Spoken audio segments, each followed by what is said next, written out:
আসসালামু আলাইকুম। কেমন আছেন সবাই? আলহামদুলিল্লাহ, আমিও ভালো আছি। প্রথম প্রশ্ন, হুজুর ফরজ কয়টি?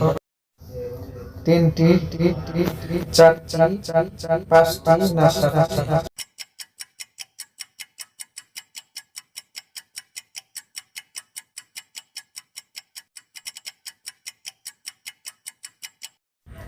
সঠিক উত্তর খ, চারটি।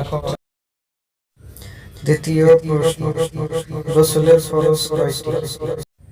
পাঁচটি, চারটি, তিনটি, ছয়টি?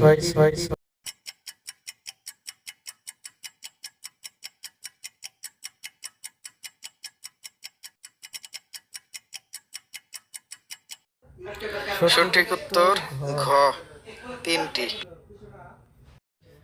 ভিডিও ভালো লাগলে প্লিজ সাবস্ক্রাইব করুন।